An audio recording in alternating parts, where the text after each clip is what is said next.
皆さん、こんにちは。日本人は、なぜ立秋をこれほど大切にしてきたのでしょうか。まだ真夏の暑さが続いているのに、昔の人は今日から秋ですと考えました。少し不思議だと思いませんか。その答えは、今日という日に隠されています。いつも動画で登場して皆さんにお話をしている私はイギリスで生まれ、日本の文化に魅了されてきたリンダと申します。日本で暮らすようになって、何度も驚かされたことがあります。それは、日本では季節を気温で決めるのではなく、暦で感じるということでした。イギリスでは、秋は涼しい風や色づく景色とともにやってきます。実は、今日7日は立秋です。けれど日本では、まだセミの声が響き、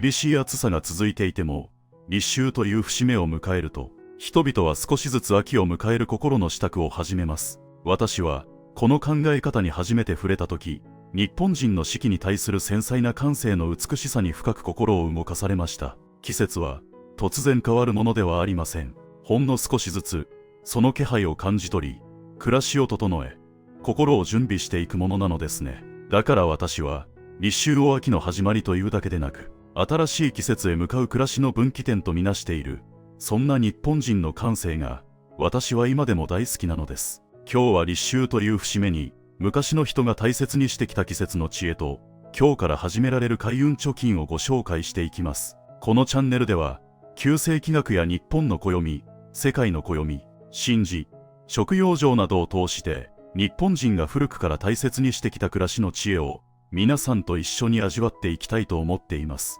大きな幸運は、一日で訪れるものではありません。毎日の小さな心がけや、季節を大切にする暮らしの積み重ねが、やがて人生を豊かにしてくれる。私はその一つ一つを開運貯金と呼んでいます。この動画が皆さんの今日の開運貯金の一つになればとても嬉しく思います。それでは一緒に見ていきましょう。まず一つ目は、立秋という節目が日本人にとってどのような意味を持っていたのかということです。立秋は二十四節気の一つで、暦の上では今日から秋が始まります。もちろん実際には一年で最も暑さの厳しい頃です。それでも昔の人は、まだ夏だからとは考えませんでした。暑さの中にも、ふっと頬を撫でる風が、ほんの少しだけ乾いた空気を運んでくることがあります。朝、窓を開けた時、真夏とはどこか違う、澄んだ空気を感じる日があります。夕暮れになると、耳に届く虫の声が少しずつ増え、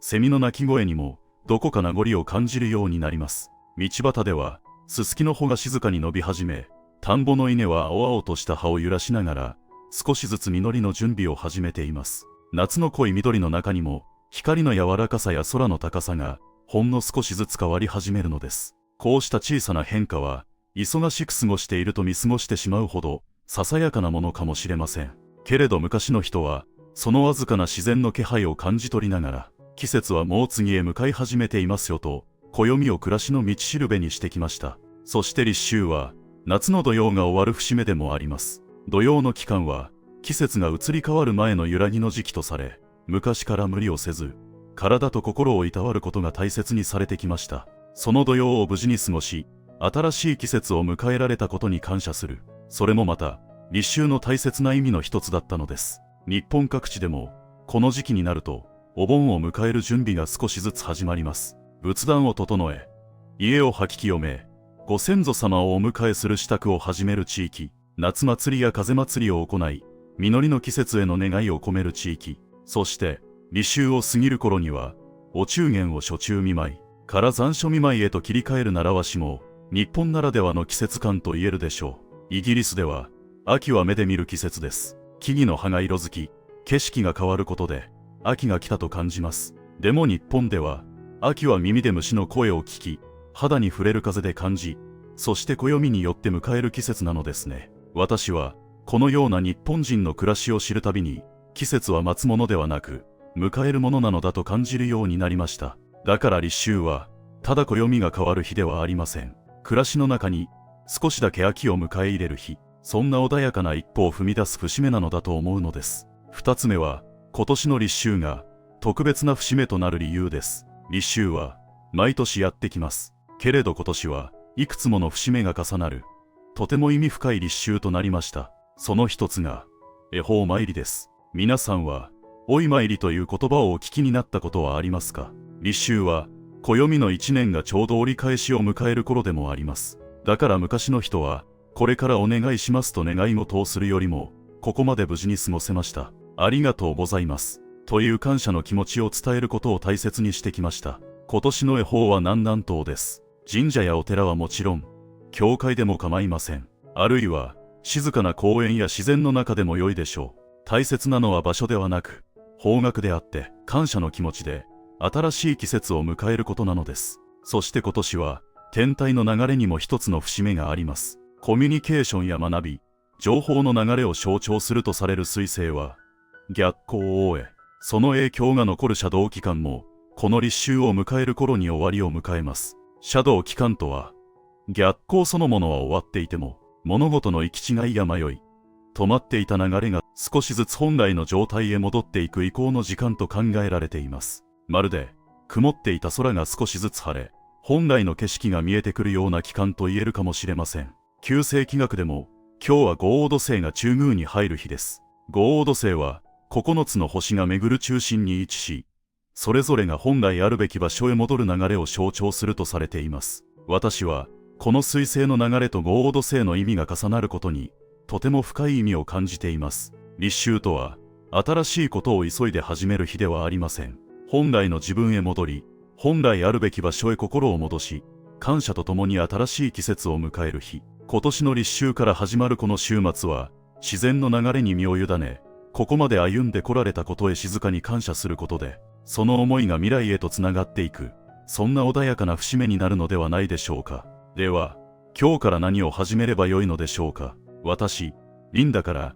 暮らしの小さな提案をさせてください。題して、立秋の日に始める、開運貯金3つの習慣です。まず1つ目の開運貯金は、秋を一品、食卓へ迎えることです。立秋になったからといって、今日から急に秋の献立へ変える必要はありません。大切なのは、一品だけ、季節を迎えてみることです。例えば、暑さで乾いた喉を優しく潤してくれる、みずみずしい梨、太陽の恵みをたっぷり受けて実り始めたぶどう、枝についたまま香り豊かに育つ枝豆、土の恵みを蓄え始める里芋、そして、優しい甘みが秋の訪れを知らせてくれるイチジク、どれか一つで十分です。昔の日本人は、季節が変わるたびに、食卓へ旬のものを一つ迎え入れながら、また新しい季節が始まりましたね、と、自然へ静かに感謝してきました。それは、お腹を満たすためだけの食事ではありません。季節の巡りをいただき、自然と共に暮らしていることを思い出す、